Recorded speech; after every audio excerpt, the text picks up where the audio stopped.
Many thousand years ago, there was a yogi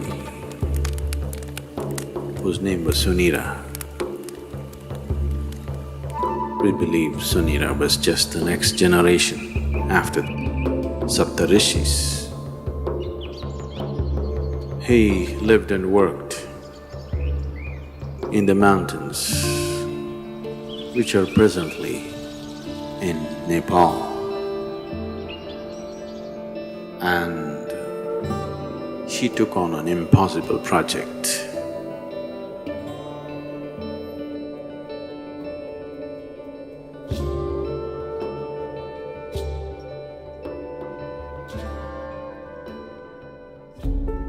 Sunira saw that human consciousness could be evolved if you produce a perfect human being who could render this to all sorts of people. In a way, he comes from the tradition of Shiva. Somewhere it's his dream to build another being like that. He wants to build a living Shiva once again, a perfect teacher for the world, who is completely multidimensional, not this kind of teaching or that kind of teaching. As Shiva explored the whole human consciousness and human body in every possible way, he wants that kind of a living being. So he started building the energy body for that kind. And then he believed that he could build a physical body on top of that and let him loose in the world. With a lifespan of a few hundred or thousand years, so that he will transform the whole world by the time his time is done. So he started working on this project. And of course he died unfulfilled.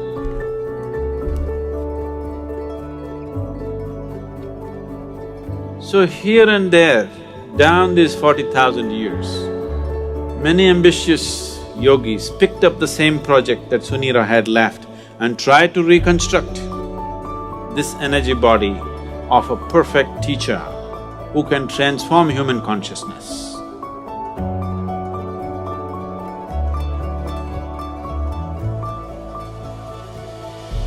They called him Maitreya. Maitreya means a friend, a true friend to the humanity, to come and change humanity, the world teacher.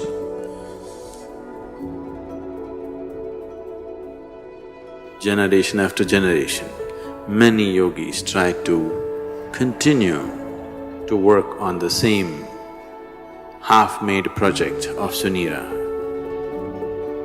It's always been in the yogic lore, but in the last century, it came to the surface. It came to social knowledge because the Theosophists worked on it. Annie Besant, Leadbeater, and Madam whatever her name, I can never pronounce,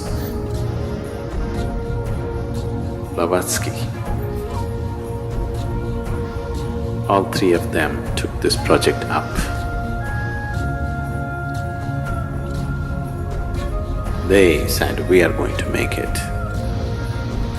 They amassed a vast amount of occult knowledge, probably for the first time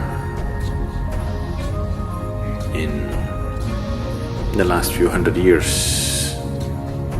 And definitely for the first time, not in a traditional way but in a modern way, they took up this project.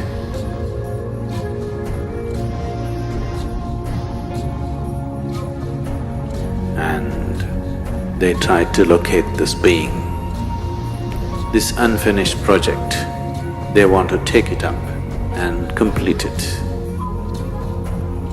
Some work was done. They had the knowledge, but they did not have the capability. They acquired much information, but they could not acquire the necessary means to do anything like that. Twice they made serious effort to simply declare that they have completed the project, the perfect being has come. But it did not work.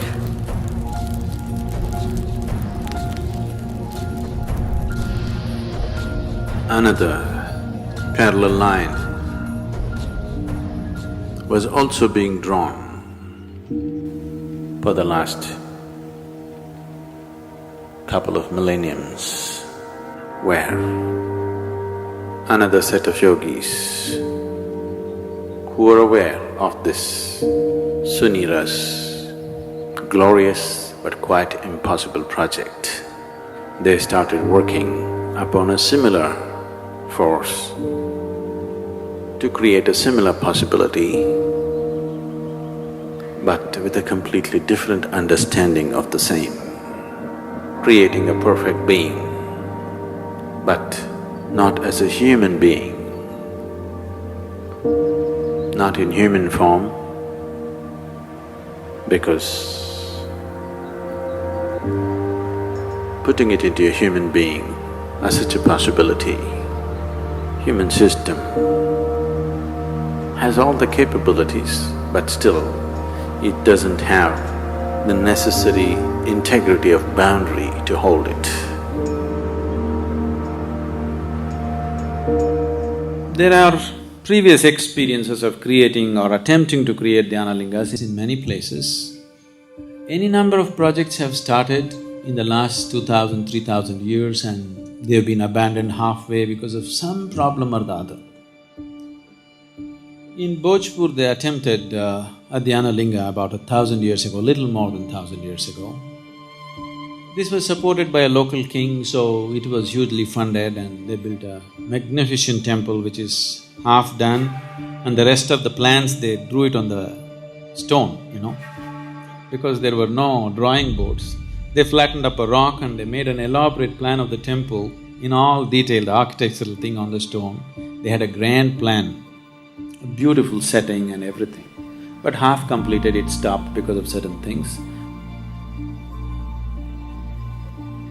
The lingam itself, they worked on it for more than 3 years. They had 14 people working on it, one yogi who started this whole process. But this yogi worked for over 2 years and produced these 14 people, 7 men and 7 women, of enormous or extraordinary accomplishment, and they started working. They created this lingam almost 95% done. But at that time an invasion happened.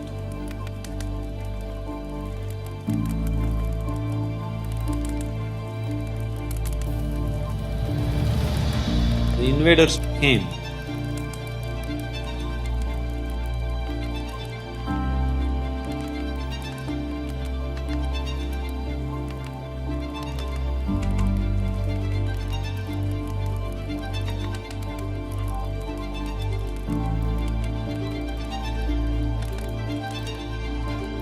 Found these people in certain states which whatever looked prickish for them, and they attacked.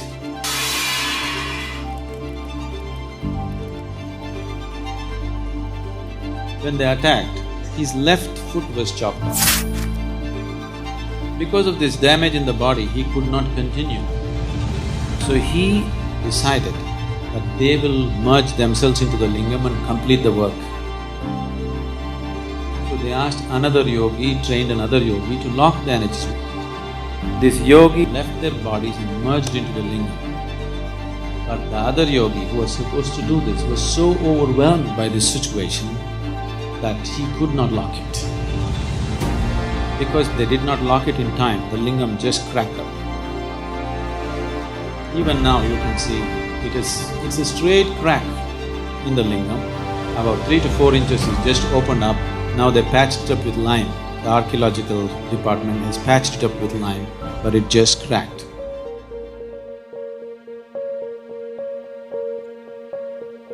Building such structures has been the want of many yogis because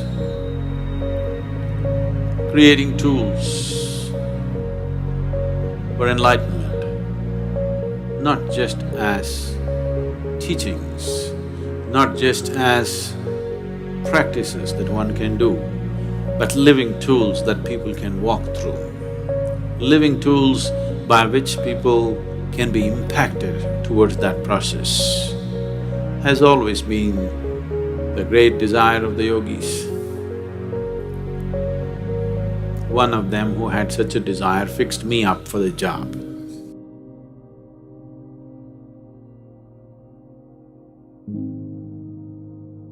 My physical proximity with him was just for a few minutes. It is in these few moments that this fabulous crafty man enslaved me for his project.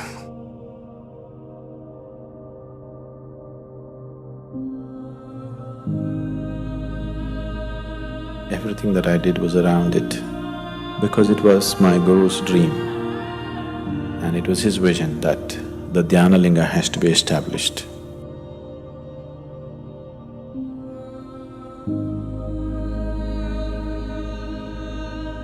This is my Guru's will and grace.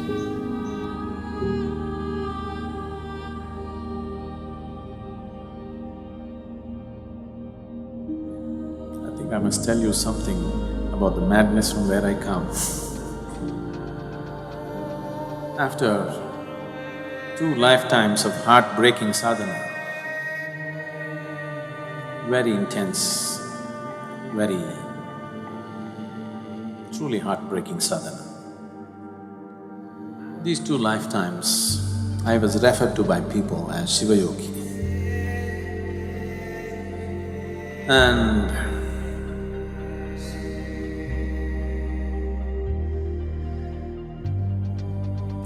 when it was needed, when my Guru appeared,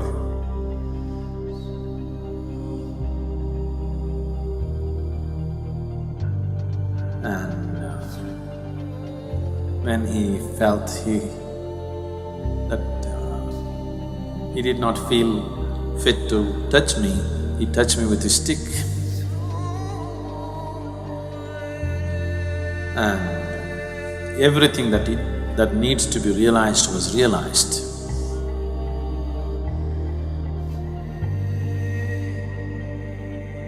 I was at the very peak of anything can be.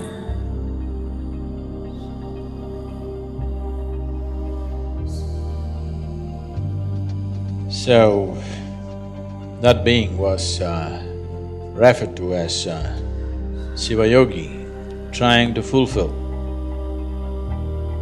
the mission that was put into him. Didn't work, came back again.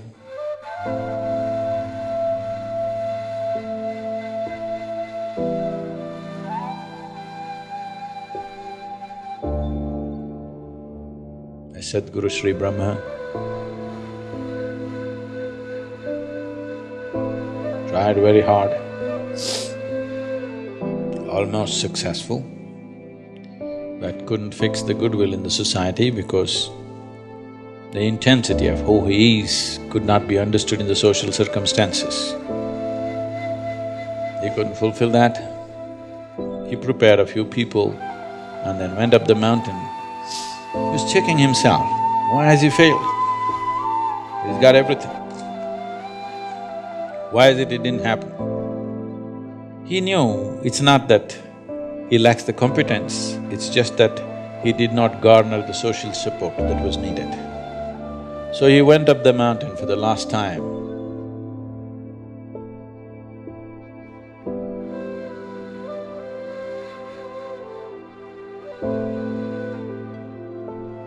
Before going up, he announced here at the foothills a few of his disciples gathered. They said, "What now?" He said, "Even Tirpi Varwan, that means this one will be back again." And he went up the mountain for the last time.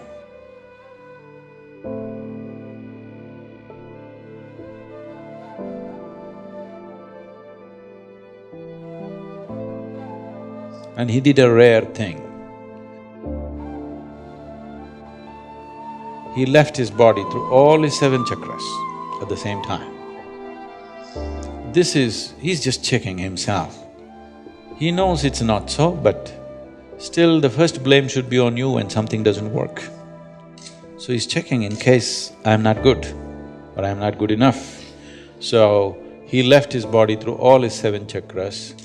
This phenomenal energy, this very distinct energy which is nowhere else, you can experience on the 7th hill.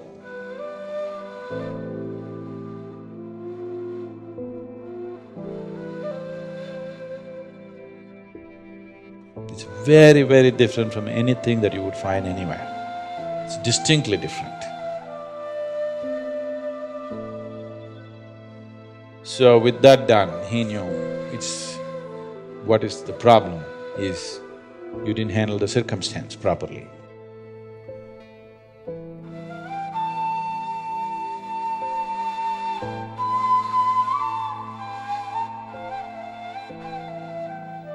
This round when we came, we planned everything to a point where we decided a few people that I need, where they are born, in which room, how.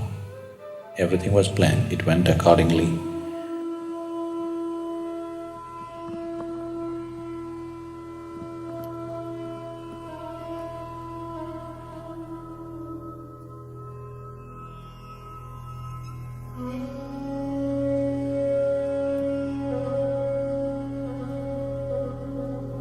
For people needed for the consecration, I placed them in the right kind of places so that everything comes together at the right time. In spite of that, took it 18 years of preparation in this life to put it together, to put the people together, to remind them of their past, to get them there. No, this is too fairy tale-ish for you, but this is something that's a living reality for us. So the consecration process itself took 3.5 years, a very intense process. People who witness these things, their lives are never the same again. Things that they had not imagined in their wildest dreams, they witnessed, they still can't believe that it actually happened in their presence.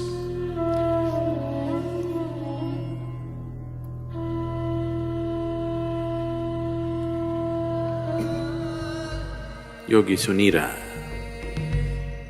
he worked through his lifetime, and towards the end of his life, when this dream of creating a perfect being remained unfulfilled, Yogi Sunira made a prophecy that long time from now, long time from now, this work that I have started will find fulfillment and reverberate, not here, but in the green hills of the south. Our hills are green. We are in the south. So whatever Sunira's prophecy has come true, but not the way he thought it would.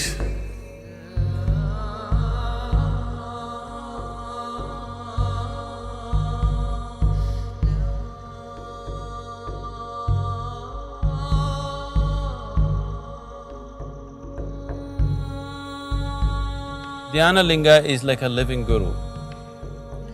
The role of a guru in a spiritual seeker's life is not just about giving teachings and guidances.